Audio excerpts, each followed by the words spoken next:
magandang buhay mga mates. Tuesday. Ito ko, October 29.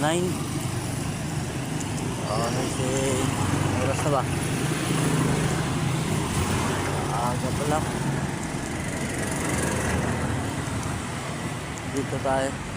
Papasok na tayo sa ano natin, trabaho. Ito mga mates, maganda yung art na ginagawa dito. May ipakita ko sa inyo dito sa may pader ng ano, science. So hindi pa ito tapos mga mates yung painting. So maganda. Ipakita ko sa inyo mamaya.